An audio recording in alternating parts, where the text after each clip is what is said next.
All right, guys, we're getting going, man. Fife Bananas, we're live like always. My main man, Kristian Woodmansee. How you doing, brother? I'm doing great. Just enjoying my downtime with the current coronavirus pandemic, but can't complain too much. What about you? How are things? Man, doing good, doing good. You know, I saw a family man here underneath on a roof, so we're busier than usual. It's madness, it's crazy, it's a lot of fun. I kind of we look forward to walks and watching one show together as a family. So it's a little bit different. You probably know that, man. I kind of in years, all the traveling you've been doing. It's a little bit different and more unique. It's a little bit more homey, stay at home. So, we're making do. No, it's great. I mean, obviously, any kind of family time is important, and I know it's a different type. Sometimes, a lot of something can be very intense. I know what it can be like just constantly being around with people in the same Right. room, your own kids or your wife or whatever it may be. But yeah, I mean, it's fortunate, it's some people obviously don't even have the ability to do so. So I know challenging times. I know there's lots of positive opportunity, which is great, but definitely unique. It's awesome to hear that you're spending time with your family, big family, which is great, So I hope they're all safe and healthy. Continues to go that way. So hopefully your sanity and everybody else is the same as well. Thank you, man. Yeah, we've been doing a lot of podcasting the last 10 days. We've had 15 episodes, a ton of UFC fighters, but anything. We love people on the rise. Not a lot of content. Content's king. So let's get into it. First of all, kind of last thing on the corona is how's your gym doing? Magic Philly, right? In Philadelphia. One of your Instagram posts was rated for 10,000 square feet. So how are you doing? How's the gym doing? I know that's been hard for a lot of people. Yeah, I mean, the coronavirus obviously I think hit everybody hard, so it's hard to compare and say like, how we're doing compared to other people. But I mean, myself, my staff, Morgan, who also owns the academy, we've worked very, very, very, very hard building the environment that we have so we can kind of handle as many different situations as possible. Obviously, no one could have foreseen this. I mean, no one could have predicted it, and sometimes the things that we don't know are going to happen are the ones that are most impacting. But everybody's dealing with it really well. My students are still super engaged. They're happy. They're all currently, getting access to Atos HQ's online membership website, so they're enjoying that. The academy, obviously it's tough dealing with how much space we have and, what it's like to not have classes is impacting mentally as well. I know a lot of people are struggling in terms of not having their outlet, but I haven't had any negative feedback thus far. All my students and all my staff are kind of like understanding this is a particularly challenging time, but they're dealing with it well. Everybody's excited to come back. We're not really seeing any problems. I'm not worried about anything. There's no negative stress. And actually with the downtime of this, it's given me the ability to kind of see some of the holes that we have, some of the things that we can make better. So in fact, this opportunity and this pandemic is going to make Logic actually even stronger, better, faster, and stronger. So I'm looking forward to reopening with not with a new face, but like just with with built up muscles, doing some prison yard workouts. Right. Right. Absolutely, man. Okay, let's kind of get into it. A couple of podcasts you have done. It's unbelievable the power of podcasts, especially in the combat sports, mixed martial arts world. It's been unbelievable. I loved your story. The paintball, all the traveling you did. I heard you literally took one lesson, 19 years old, and then you got the itch, and you're hooked ever since. You had some ins and outs, but if you can do a real quick 5-minute, 3-minute synopsis of 19 years old to where you're at now, and with Logic and Philly and all that, and then we'll kind of just take it from there. Yeah. Yeah. So, I mean, basically, I'm this kid, I got a chip on my shoulder. I was adopted at an older age. I was adopted by the family that I consider obviously my parents now, my brothers, my mom and dad now. I was adopted when I was like 15, 16 years old.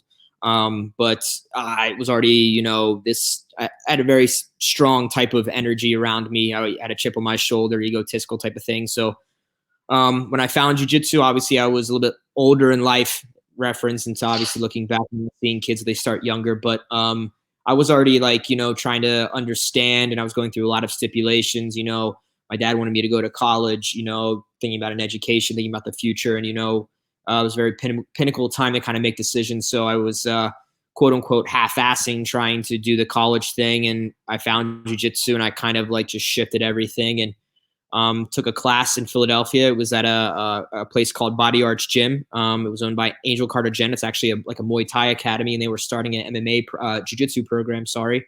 It was a Balance affiliate, Rick and Phil Migler-Reese. Shout out to them. They run a great program here in Philadelphia. And basically took one class and I was hooked. Got my blue belt in about 5 months.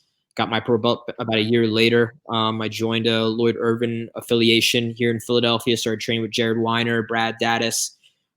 Started to get more into serious competing. I did a lot of Grappler's Quest and whatnot, but I started to see that there was the IBJJF and whatnot. This point in time, though, I knew jiu-jitsu was my future. I wanted to compete. I wanted to be like, some type of champion. Obviously, it ran linear now with my goals. Obviously, I always wanted to be a father and a husband and have a family. So I knew that jiu-jitsu was going to be that way. I didn't know how yet. So I basically traveled the country. I went from, went from Philadelphia to Miami, trained with Cyborg in Miami. I was there for about a year. Right. I had to be a sponge, taking as much as I could from him, jiu-jitsu-wise, business-wise, character-wise. Made a shift and went over to Robert Drysdale in Las Vegas. I was there for a couple of years. I won some things. I got my brown belt. I became the head instructor as an academy. We basically split the classes 50-50. I learned more about business, affiliation, marketing, advertising, the in and outs, just trying to, again, absorb as much as I could, understanding that one day I want to be as valuable as possible to my own academy.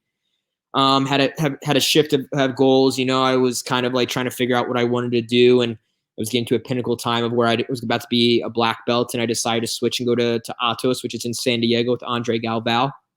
And there, obviously, at Atos HQ is where I kind of hunkered down, and I put my flag down and got my black belt from Andre, competed some more, did well, had some accomplishments there, but really ingrained myself into the Atos affiliation. Obviously, in between leaving Philadelphia and coming to San Diego, I was fighting MMA as well, amateur and everything else like that. I made another run by moving to Michigan. I started training MMA again full time. I won an amateur title. Then I made my pro debut and won that. And then I kind of I met my wife at the time, and we said, like, what do you want to do? Made a decision to kind of start a family. Where's the best place to do it? We picked Philadelphia. My family is from here, so we came back here, and logic was something that was constantly being kept in my head, building it. What would it look like? And we had the opportunity of coming to Philadelphia and basically partaking in a current already running academy. I was going to become, a percentage owner, run the jiu-jitsu program. And it was all the bells and whistles, and it seemed like it was too good to be true. And after a couple of months, things started to dissolve and get a little messy. And I ended up having the opportunity of taking it all over. And then I spent about a year and a half, 2 years changing everything internally, getting ready to then make a move physically to a new location. And then I used the move to the new location as rebranding it into Logic. So what you see now was created and it's been built for a couple of years in Philadelphia. But for the most part, all the journey was coming to a head in terms of, the end game, which was having an academy, building an affiliation, having students all over the world, and being able to provide for my family and anybody that is connected to us, be able to give them a sound, comfortable living. And that's basically all we're at to right now. Amazing, man. That's such a great story. That's a movie, right? Like we're going to think of a Hollywood character that's going to play you. You know what I mean? That's definitely a movie. So much to take there. 3 things I kind of want to, I guess, in order. When you said compete, I'm hooked into combat sports, and now especially with grappling events and jiu-jitsu events and Quintet Ultras. And I go inside of Quintet Ultra. Have you watched some of that on the UFC Fight Pass with the teams? Yep. I'm a big fan of it. I love it when they take, BJJ World and then, big high-end UFC names, and they put them together. And usually it's really good for you guys on your side. Danielle Kelly, 10-second high-end UFC fighter, Gordon Ryan, all that stuff. I love when it's kind of a mesh. It's like a once in a lifetime or an all-star. I would love to see more of it. Would you be a fan of that? Would you want to get involved type matchups? Or what's your take on that? Yeah, I mean, I'm a huge fan of the format. I like the team on team type of vibe. I'm really big into super fights. I've had a decent amount of super fights for Fight to Win, for like UFC Fan Expo, for Grappler's Quest. I mean, I've done a lot of that stuff. I really like the team vibe to it because it kind of gives it like that, like, wrestling meet mentality where it's like, individually someone may lose, but, so it's impacting. I like it a lot. I think it's a nice soft transition and bridge to try and bring MMA into jiu-jitsu into MMA, being able to connect that type of stuff, which is great. It's tough though, because obviously you do see them often. You see them a lot in the jiu-jitsu world. You see that kind of like that bridge MMA where like we're talking about now with the quintet and like the type of platforms that they're on. But I mean, I'm a huge fan of them. I think they're great for the sport. I think they're great for MMA. I think it gives people more exposure. It allows them to broaden their fan base, to see more people that haven't seen them beforehand. So I think it's great. I mean, like I said, I participated in a decent amount myself. I've never done a team type of quintet, like type of super fight event, but it's something that's definitely intriguing. I think it's something that will play a vital role in the future of combat sports in the sense of being able to bring it to the public and have it fun. And yeah, I think it's great. It's definitely a positive type of opportunity for everybody that's involved. Right. I love more exposure for more people and for more names. And, it's the UFC. Some of their names are big or bigger to that kind of audience. So when people from the BJJ world comes into it, I love it. Like I said, I like the name of the podcast before. Huge fan. The endless potential. So, big fan of that. Another thing you kind of hit on was talking about Michigan when you had a couple of your fights. Was it with the family? Was it kind of a little bit harder, being a fighter, toll on your body and just that kind of the fight game, a little bit of the grind to it? Is it the family, the wife and the kids, and kind of giving back? Another thing you said too is I love teaching. I was born or, made into this way who I am today as a teacher. I love giving back. So with you being a fighter, would that take that kind of main reasons why you kind of the MMA world for me specifically is tough just because of the division that I fight in. When I first started fighting MMA, the lowest weight that you saw that was available for men was 135. It was bantamweight. I had 2 fights at 135, and both times for those fights I weighed in at like 120 pounds. So it's amateur. It's not a huge ordeal. It's not like a big thing, but obviously this is impacting in terms of the choices that you're going to make. Is this what's going to work for me? Like back then, this is like a decade ago, it wasn't a big thing for me to try and bulk up and put on 40 pounds. Just wasn't going to work. So as I continued with it, then they debuted the flyweight division, and then there was the 125-pound division. And although this is something that I was closer to, it's still something that I didn't have a lot of value in. I've trained with a lot of people that fight professional MMA at 125, Wilson Hayes, Benavidez, a lot of the guys from Alpha Male that are 125ers, but they cut down from 150 or 160 pounds. So still, I was just too small for this division. Right. And I had a decent amount of fights at 125. And it was just something that, again, like I was like, I like it. I'm into it. I loved MMA. I love the aspect of what I was trying to do. I was basically being a world champion in jiu-jitsu and saying, let me show my jiu-jitsu.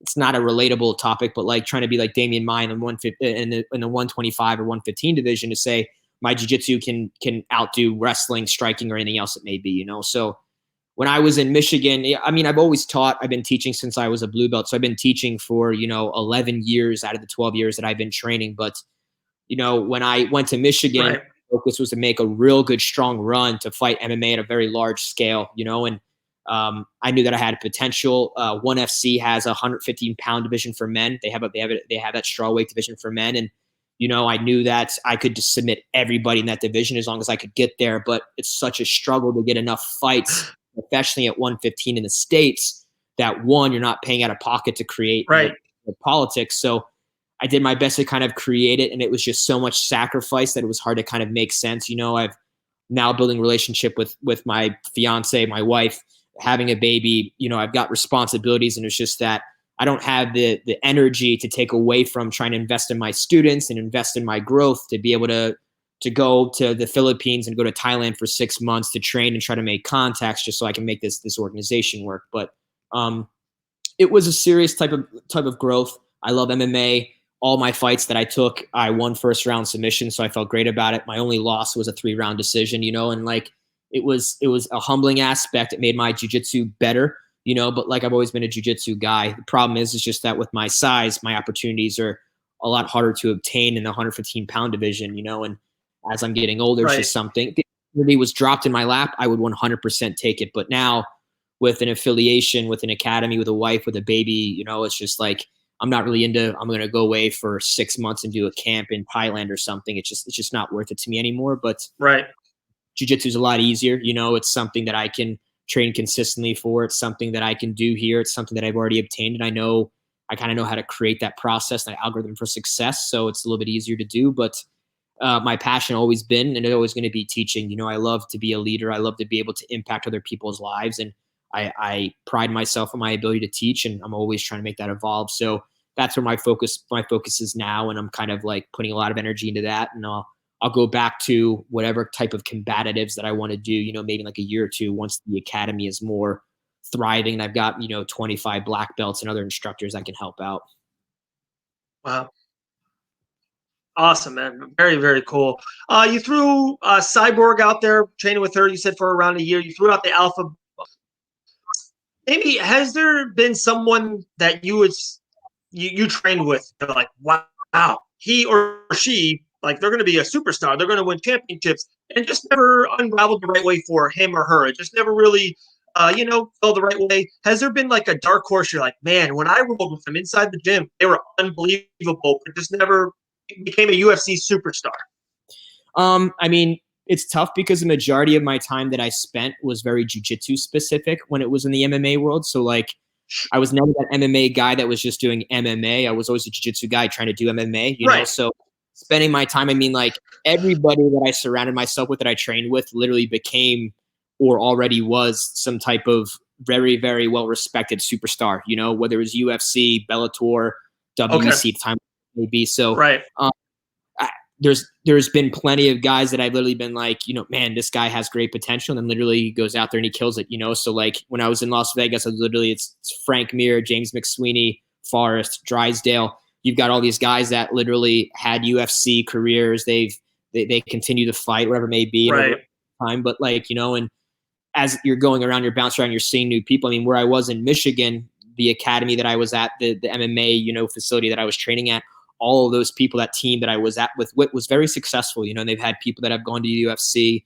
Amanda Bobby Cooper got on to the Ultimate Fighter. She had a career in the MMA world for UFC, and they've got plenty of guys that were going to Bellator. They were fighting overseas in ONE FC. They were fighting for LFA. So, I mean, I've always been around people that were definitely training very hard, and they were doing the best they could to, explode their potential. Never anybody that kind of like just didn't like get a good going ahead. But and I think that's just, it's not my choice, but I was always in a specific place where I was like, hey, I need to make sure everybody here is successful. So I knew that I was in the right spot, So every place that I was always looking for that one place that housed as many people. So I wasn't really anywhere that kind of like was behind the scenes or kind of like, trying to be a dark horse academy with dark horse students. But I mean, you'd always see people pop in that just were waiting for their opportunity to explode. And I saw it all the time, So, I mean, unfortunately, I guess it's fortunately everybody I've trained with, that they kind of like that they've definitely taken their potential to the highest level.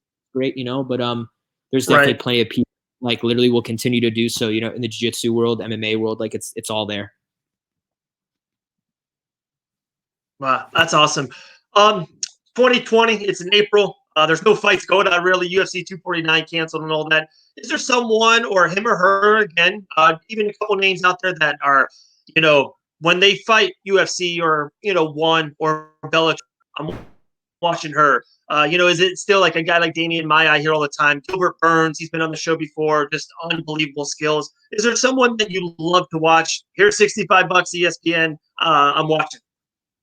I mean, I'm really big into like, I'm not a big fan of like the trash talking aspect, but I'm really big into like the mentality and the focal point of like Conor McGregor, how he kind of likes, he goes out there and he's all about like, I'm creating what's going to take place in the future. I'm really big into that. So whenever Conor fights, I definitely watch. I'm a big fan of Ryan Hall. I've trained with him. I've taught at his academy. He's been on the Ultimate Fighter. He's killed people. he's literally an absolute monster, and he's just kind of like it's hard to find fights. I know he just found one recently, so like he's someone that like I'll drop it a hat. I'm like, man, I gotta watch Ryan Hall fight. But I mean, everybody else, like because I'm a jiu-jitsu guy, nice to see those jiu-jitsu people: Damian Maia, Jacare, Gilbert Burns. Now Rodolfo Vieira is in the UFC, and he's absolutely killing everybody. So like anybody that I can kind of like resonate a little bit more with that were like jiu-jitsu world champions turned MMA guys, I'm a huge fan of instantly. So I always want to see those guys prevail and fight. But I'm hoping the private island type of gig that apparently is going around the internet for Dana White kind of works out. And it would be nice to see these fights safely and healthily done. But I also know like Jacare talks about literally the fact that if he doesn't fight, it's going to be hard to feed his family, So like he's forced to kind of deal with the fact that he's scared about the coronavirus, but he also has to fight. So it's a tough time, but hopefully it all gets figured out. I can see these guys. We can support them. We can, buy the pay-per-views and whatnot. But any guy's jiu-jitsu guy, I'm 100% behind every single time, almost blindly. I'll be like, no, this guy's going to win, So definitely see that. That's awesome. I got a name for you. You said Videra, Jacare, they both in Orlando, Florida, hour away, Orlando Fusion XL. Phil Rowe. I don't know if you heard of him or know who he is. He rolls with those guys all the time. An absolute stud on the mat for sure. Unbelievable. Julian Williams, but then also has got hands. And then not that you said he has a little bit of that Conor McGregor has an unbelievable amount of swag and really good, upbeat, real positive guy. So Phil Rowe, I'm telling you, I think he'll be a nice. What weight class does he fight at? Welterweight. Nice. Really long, lean. Right. And then the Conor, did you in January when he fought Cowboys? I'm with you on that one. I loved him. He had a lot of positive, a lot of swag, a lot of, hey, I'm going to get the job. Really positive, respectful way. And then same thing. I'm with you, man. He brings a little element of fun. It's a must-see. When my wife wants to watch it, that's when you know that you got something. You know what I mean? Like it's a really, UFC is still young and building sport. But when she's like, hey, is Conor coming up yet? I'm like, no, not yet. He doesn't have something yet. I'll let you know. So I'm with you on that one. Conor in January was amazing. Yeah, I mean, it was definitely nice to see that more building up the fight, but in a positive way. And I think that it was definitely the connection in terms of how Cowboy went about it too. But it's tough because I definitely know that Conor McGregor is a very intelligent person, and like he knows. And if you listen to him, you got to give him the respect because he dissects everything, he studies everything, and like he's not this guy just goes out there and he's like, hey, I'm the best, I'm just gonna fight someone. Like, so I definitely think to a degree, he's a mental fighter as well. He knows how to get in people's heads, he knows how to use that to his advantage, he knows how to self-fight. So I definitely think that I've been around him, I've been in his presence and the understanding of like he's intoxicating to be around, and the fact that like he's got that kind of persona and he's able to back it up, but he's also a good human being. You see what he does for the public, you see what he does with other people, and obviously he's a human, he makes his flaws, but like in my eyes, in terms of who he is as a person, like it's great to see like what he does and how he can create more popularity for the sport. Because I mean, in the end, that's what you want to do. But he also does it in a positive way, and I know he's slipped up in the past, but it was great to see that type of sportsmanship with Cerrone, to see that kind of outcome with Cerrone, to see how he predicted how it was going to go down, what he said he was doing, and then he actually did it, and then how he handled it afterwards. So for me, it was like that was a perfect example of like an MMA build up. 100%. You mentioned about with Ryan Hall about going to his academy, right? And about like you traveling and teaching classes and seminars. I would love for you to hit more on that. And I'll also do like, hey, this is time. We'll go out to everywhere. I want you to sell it. Where can people find you? Where can people get a hold of you to reach out for seminars?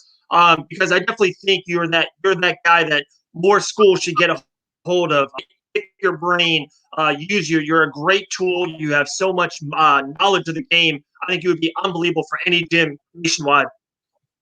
No, I appreciate that. Yeah, I mean, right now, obviously with what's going on, it's different, but I'm continuously, I almost go away every weekend to teach a seminar, and it's not even just sometimes in the US, it's internationally. I've got affiliates all over the world, but I'm always available. I'm always reaching out to people. I'm always doing my best to, make it work for the academy, so, but I mean, like, yeah, it's easy to contact me. You reach out to my private Facebook, you reach out to my fan page, you reach out to me on Instagram. I literally respond to every single message, sometimes a bit harder than others because how many are coming in, but I'm always available. I'm always looking to come out. literally teach seminars for kids, adults. I do gi, I do no gi, I can do wrestling, I can do MMA. So like, it's for me, like if someone's interested and they want to grow and they want to quote unquote invest into their academy, help their students grow, like I 100% guarantee my product. I'm a fan of, I'm a fan. I'm behind it as well, So, I mean, I'm always available. Obviously things right now are postponed, but my book is pretty much full for the next like 8 or so months, but there's always spots in there that I can kind of fill in, and there's always spots for later.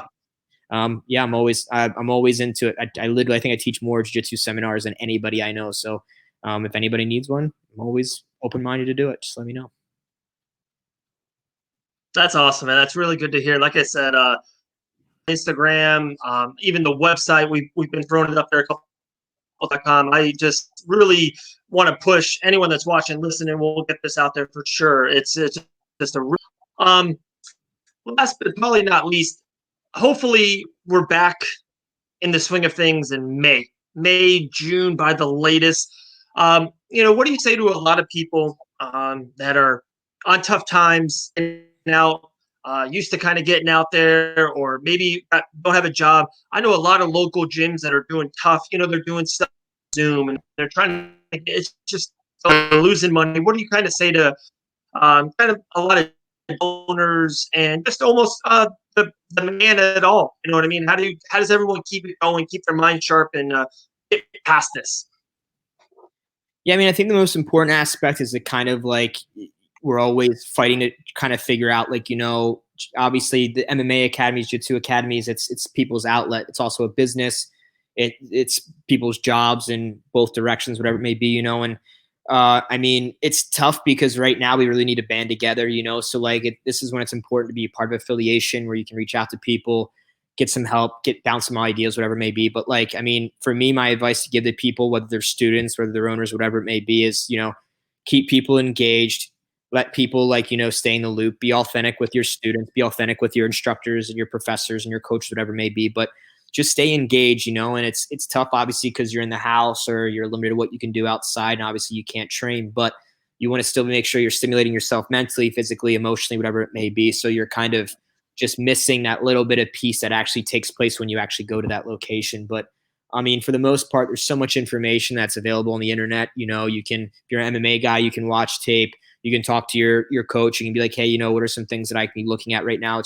Right now it's a communication game, and it's important to be authentic and be communicating very clearly when you have thoughts, like, bounce them off someone, ask questions, whatever it may be. But like I said, we just got to band together. I don't know when it's going to be over. I'm hoping it's over sooner rather than later, but I also wanted to make sure it takes its course appropriately. We don't come into it too prematurely, So for the most part, I would just say the tough thing to realize is that it's not just like, a group of people that are not growing. So it's not like, hey, Bill's not training for 3 months and Ronnie is, and he's going to be great. Like everybody's not training. So it's tough to feel like, we're kind of all falling behind. I mean, to a degree, it's like the Avengers, like this is part of the blip right now, So, I mean, we're all going to come out of it. We're all going to stage, But like I said, I think it's important to stay engaged mentally and physically. Don't let yourself go. Stick as routine to your diet and your daily habits as possible, and just kind of stay as mentally focused as you can, and this is just a challenge. It's only going to make you stronger. So the key is to take that opportunity, stay positive, and just grow. Man, I love it. I was going to let you go. Really appreciate your time. I want to talk to you as often as I can. I love really talking Avengers. So, okay, are you a fan? We have a 3-year-old son. We're on Disney Plus all day, every day. We watch Iron Man 1. We watch like some classics from the old school. He's 3. He knows bathroom, apple juice, but he literally goes Iron Man 1 line the movie. Sometimes he's rooting for Thanos. He's not rooting for Thanos. He's got the ins and outs. We're all in, man. Are you an Avengers guy? Are you all in on? I'm a huge Avengers guy. I've always been really, really big into Marvel. I've been big into Iron Man and Captain America. But like you can talk to my wife. You can talk to some people who know me. Like I'm totally into it. Like I've got this Avengers book philosophy here. I mean, I'm into it. I spend a lot of time Disney Plus as well, watching stuff by myself, watching stuff with my family, and then I'll watch YouTube videos of break and Easter eggs. But I'm really big into it. It's actually, for me, it's really impacting to hear the quotes and to see what's going on. So like if I could, I'd only watch Marvel movies for the rest of my life. I'm a huge fan. 100% agree. My oldest son, 7.5. We've had some great into live events all over the travel a lot. We try to get probably top 3 moments of my life. He's watched 10 of them. It's the last scene. He's walking down the hill by himself. You got a million bad guys, and people start popping up and back, and he gets the handle and he goes, "Avengers assemble." My son has the biggest smile. It's like the Grinch, and the smile keeps on going and going. He thinks it was the best thing in the world. He's almost like teary-eyed or running. Come on, man. It's nothing better. There's nothing, man. Like you literally, I love watching just the reactions of people. Their first, like the premiere, Yes. like people go and people are freaking out when Captain picks up Mullenhorn. Everybody's screaming and everything else. So I mean, it's the movies do such a good job with being able to like impact the specific parts of your brain to make you feel these emotions that like they do a stellar job, And I mean, the Russo brothers do a great job, Right. but everything they do is gold, And it's great that you have men and women, children of all ages, people that are into it, not into it, and they still watch it. They kind of have the same type of emotional like feeling, So I mean, it's something that's great, and I'm really looking forward to some of the stuff that's coming out like in the near future, But it's great to have Disney Plus right now. Like I literally watch it over and over and over again. Oh yeah, like I said, with all the kids, we're on it all the time. Last minute kind of thing on it is, when we were growing up, we're around the same age. Iron, even Captain America, he was kind of more nostalgic. It was all about Batman, Superman, and Spider-Man. They were like to me the 3 biggest Captain America guys. 6 years old, 10 years old. I was always team Captain America, and like I always felt like an outsider. I met my wife 8 states away, and I had my favorite Captain America shirt on.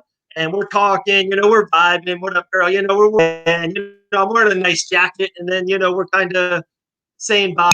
She's like, "Hey, that shirt." She's like, "A little Captain America." I was like, "Yeah, it's my favorite shirt. He's my guy. Like Captain America's my hero."